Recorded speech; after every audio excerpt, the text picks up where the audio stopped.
No século XVIII, mais especificamente em 1789, a França estava passando por uma guerra, não com um país estrangeiro, mas consigo mesma. Para você ver como só a existência desse país já é uma desgraça. Essa luta do povo foi nomeada Revolução Francesa, que no final terminou com o povo literalmente fazendo o impensável e perdendo a cabeça. Fazendo o rei perder muito do seu poder e no final matando ele, o que por razões mais que óbvias deixou o resto da Europa extremamente perplexo e imediatamente declararam guerra. A Revolução Francesa não ia ser muita coisa, além de só um país sendo no normal e sendo esmagado pelos outros por fazer isso, como já aconteceu algumas vezes na Europa. Se não fosse por um homem, que tinha uma ambição gigantesca e provavelmente mais porra nenhuma para fazer. Napoleão Bonaparte. Ele sozinho conseguiu fazer a França facilmente ganhar a guerra da primeira coalizão, da segunda coalizão, da terceira coalizão, da quarta... Acho que você entendeu. Mas agora vem onde Portugal entra nisso. Napoleão queria que a Europa inteira bloqueasse o comércio com o Império Britânico, já que ele era basicamente o inimigo principal da França, e estava em uma guerra interminável, já que a França tinha exércitos gigantescos, mas o Reino Unido dominava os mares. Então a guerra só ficou nisso por um bom tempo. A solução de Napoleão foi instituir esse bloqueio continental, para pressionar o Império Britânico a se render. No entanto, Portugal era aliado do Reino Unido há basicamente uma eternidade. Então, obviamente, Portugal não parou de ter comércio com o Império Britânico. E quando Napoleão soube disso, ele imediatamente começou a invadir Portugal. E na hora que o rei e a nobreza de Portugal viram um general que tinha literalmente derrotado a Europa 3 vezes, indo na direção deles, eles se cagaram e imediatamente pegaram os barcos para o Brasil. O povo português não gostou muito disso, mas não tinha muito o que eles podiam fazer de qualquer jeito. Enquanto Portugal foi invadido por Napoleão 2 vezes, quem administrou grande parte do país foi os britânicos, para compensar todo mundo que foi para o Brasil. Mas depois de um tempo, finalmente Napoleão é derrotado, 2 vezes, em 1814. Mas a família real e os nobres simplesmente não quiseram voltar para Portugal. Então nesse mesmo ano, Brasil foi elevado a um reino. E assim então Portugal virou o Reino Unido de Portugal, Brasil e Algarves, com a capital no Rio de Janeiro. E o povo português não gostou muito disso. Nesse ponto, Portugal ainda estava sendo administrado pelos ingleses, então eles queriam a família real de volta imediatamente. O povo que mais estava sofrendo com a família real ainda no Brasil era a elite de Portugal. Então, em 1820, eles apoiaram uma levante militar chamada Revolução Liberal, que exigia a volta da família real para Portugal. Não só isso, mas também aproveitaram para fazer Portugal virar uma monarquia constitucional, ao contrário do poder mais centralizado igual era antes. A família real não teve muita escolha, então só voltaram, com a exceção de Pedro IV, que continuou no Brasil. Mas eu não acho que ele ficar lá vai dar muita coisa não. Porra! Por Dom Pedro IV não querer voltar para Portugal, ele decidiu ficar no Brasil e declarou independência. Mas Portugal estava numa situação tão fodida na época, que eles não aguentariam a guerra por muito tempo. Então tudo só terminou com o Brasil independente de qualquer jeito.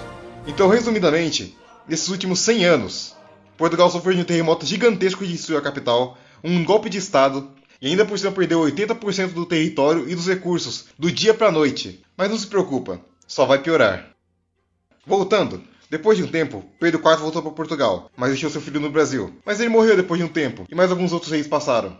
Não muita coisa de importante. Agora que Portugal não era mais uma monarquia tradicional e sim uma constitucional, o rei já não importava tanto quanto antes. Após a perca do Brasil, para compensar, Portugal começou a avançar mais e mais as colônias da África, inclusive participando da Conferência de Berlim em 1874, que foi um encontro entre as potências da Europa para decidir como a África ia ser ocupada. Portugal queria conectar Moçambique e Angola, mas o Reino Unido não queria isso. Portugal insistiu e levou um ultimato do Reino Unido, pedindo que desmilitarizasse tudo ali entre Angola e Moçambique. E Portugal foi forçado a aceitar, tendo que respeitar as fronteiras que foram decididas na Conferência de Berlim.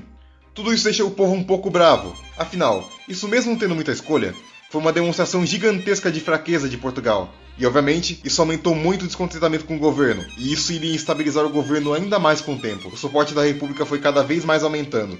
Portugal, com o tempo, parou de ser uma superpotência e virou só mais um país na Europa, e começou a ficar muito para trás comparado às outras potências. E isso criou muito essa sensação no povo. Inclusive, em 1908, um atentado aconteceu e mataram o rei Dom Carlos I e o filho dele, e isso só piorou a situação mais ainda.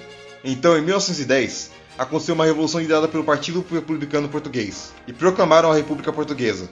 A monarquia de Portugal, que tinha durado 800 anos, tinha acabado de vez. Mas com o fim da monarquia, as tensões internas do país não abaixaram nem um pouco, e a República com o tempo só foi piorando a situação. E falando em tensão, em 1914, a Primeira Guerra Mundial estourou, e Portugal participou, lutando um pouco na África e na Europa, mas depois na guerra. E pelo fato de da República ser instável pra cacete, Portugal meio que mudou de lado na guerra, já que Sidônio Paz, que era pró-Alemanha, governou o país entre 1907 e 1918, mas depois ele foi assassinado. Esse Sidônio tentou criar um governo novo, bem baseado no fascismo, com um senado corporativo e um sistema de um partido só, que tinha o nome de República Nova, mas depois que ele morreu, voltou a ser a República Velha de antes. e o assassinato dele causou uma pequena guerra civil no país, com a restauração da monarquia sendo proclamada no norte e 4 dias depois, uma insurgência monarquista em Lisboa. E um governo republicano de coligação teve que lutar contra os monarquistas para reprimir, com unidade do exército e civis armados. Portugal estava um total caos. E vai piorar. Logo após esses conflitos, outro presidente conservador, Antônio José de Almeida, entrou no poder e tentou estabilizar tudo, reconstruindo o governo, de novo, dissolvendo o parlamento e nomeando um governo liberal para tentar ordenar a próxima eleição. Mas em 19 de outubro de 1921, Antônio e muitos outros conservadores importantes foram mortos no mesmo dia, conhecido como a Noite de Sangue, o que, adivinha, só piorou a situação mais ainda, sendo uma demonstração clara de como a república não funcionava pra porra nenhuma e era democrática só no nome. Depois disso teve um pequeno período de instabilidade por uns anos, mas ainda assim tendo bastante luta interna. Até que em 1926, as instabilidades finalmente terminaram, com um golpe militar, que instituiu a ditadura total no país, chamada de Ditadura Nacional. A Primeira República de Portugal tinha finalmente acabado. E durante a Primeira República de Portugal, que tinha durado só 16 anos, teve 7 parlamentos, 8 presidentes, 40 chefes de governo e 45 fudendo governos. Eu repito, em 16 anos, 45 governos.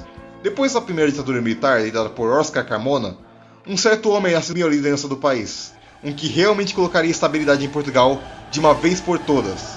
Antônio de Oliveira Salazar, que governaria por não 4, não 8, mas 36 anos. E desse daqui, eu tenho muita coisa para falar. Deixe o período dele para o próximo vídeo.